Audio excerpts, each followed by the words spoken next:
اور ہمارا یقین کتنا کمزور ہو گیا. ایقان اور ایمان ایک دوسرے کے معنی میں ہے.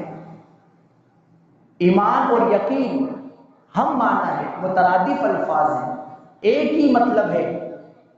تو ہمارا ایمان اور ہمارا یقین کتنا کمزور ہو گیا ہے کہ ہم قرآن کے فرامین، احکام، فرمودات اور تلاوت پڑھ رہے ہیں، لیکن ہمارا یقین کیسا ہے؟ ہمارا یقین دنیا کے معاملے میں تو بہت مضبوط ہوتا ہے. ہمیں یقین ہے یہ آگ جلائے گی، یہ آگ جلاتی ہے، تو سوال ہی پیدا نہیں ہوتا کوئی آگ کے اندر ہاتھ ڈالے اور ہاتھ رکھ کے بیٹھ جائے. اس کا یقین اتنا ہے کہ وہ پتا ہے کہ یہ 1 منٹ بہت زیادہ ہے، اس کا ہاتھ جل جائے گا.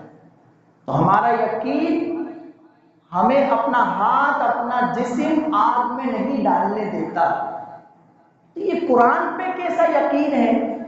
قرآن کہتا ہے کہ پاک اور طیب مال کماؤ اور کھاؤ، اور ہم کیسا یقین ہے کہ ہم دوسری طرف نکل جاتے ہیں. قرآن کہتا ہے جھوٹوں پر اللہ کی لعنت، ہم جھوٹ بول رہے ہیں. قرآن کہہ رہا ہے کہ نماز پڑھو، ہمارا یقین ہی کمزور ہے، ہم نماز کی طرف آ ہی نہیں پاتے. قرآن کہتا ہے حرام سے بچو، سود سے بچو، فحش کاموں سے، بے حیائی سے بچو. ہمارا یقین کتنا کمزور ہے، ہمارا ایمان کتنا کمزور ہے کہ ہم کس طریقے سے. تو یہاں رزق کے معاملے میں بھی ہمارا یقین کمزور ہے.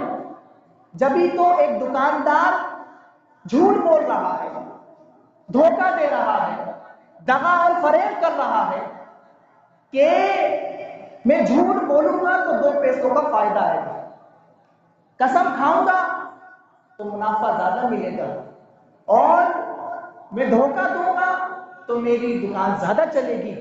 یہ یقین نہ ہوا نا حق پر، سچ پر، قرآن پر، حدیث پر. یقین نہ ہونے کی وجہ سے یہ سب کچھ ہو رہا ہے. یہاں دنیا کا یقین اتنا مضبوط ہے کہ آگ میں کوئی جاتا نہیں ہے، پتا ہے کہ یہاں جل جاؤں گا. لیکن یہاں یقین دیکھیے کیسا یقین ہے کہ یہاں قرآن، حدیث، اسلام بتا رہا ہے جو سچ بول کے کاروبار کرے گا اس میں برکت ہوگی، لیکن وہ جھوٹ بول کے کاروبار کر رہا ہے برکت نہیں ہوگی. اس کا یقین ہی کمزور ہے. تو یہ جھوٹ بولنا، یہ قسم کھانا، یہ دھوکہ دینا، یہ غلط چیز بیچنا، یہ سارا بے یقینی ہے. اگر یقین ہوتا ایمان پر، اگرچہ ظاہری طور پر کوانٹٹی اس کی کم ہوتی، لیکن اس میں برکت جو اللہ نے ڈالنی تھی وہ بہت ہوتی، وہ برکت بہت ہوتی. وہ برکت، وہ ایسی برکت ہوتی نہ صرف دنیا میں ملتی، وہ برکت ہمیں اللہ کی بارگاہ میں بھی سرخرو کرتی، وہ ایسی برکت ہوتی. تو یہ ہے بے یقینی کہ جس کی وجہ سے ہم ملاوٹ کرتے ہیں، جس کی وجہ سے ہمارا یقین کمزور ہوا کہ رزق حلال اور حلال کاروبار میں منافع کم ملے گا اور اس کے حرام میں زیادہ ملے گا، لہذا حرام کام کرتے ہیں. یہ بے یقینی ہے، یہ بے یقینی ہے. رب کی ذات پر بھروسہ نہیں، یہ قرآن پر بھروسہ نہیں. یہ اگرچہ آپ دال روٹی کھاتے ہیں، ایک سستی ڈش کھاتے ہیں، ایک سستا کھانا کھاتے ہیں، مگر وہ کھانا حلال کی کمائی سے ہے تو یہ اچھا ہے. اور ایک آپ مہنگی ڈش کھاتے ہیں، مرغن غذا کھاتے ہیں، اور گوشت اور کوئی مہنگی ڈش ہے لیکن وہ حرام سے ہے، تو پھر آپ کیا کریں گے؟ ایسی ڈش کا کیا فائدہ؟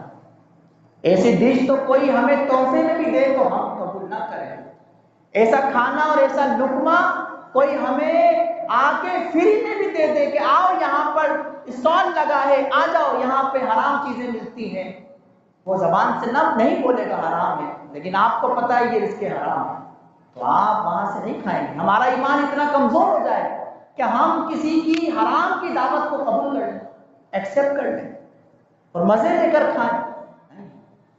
ایسی دعوت قبول کرنے کی اجازت نہیں جس میں حرام کی دعوت ہو، گناہ کی دعوت ہو. نہیں،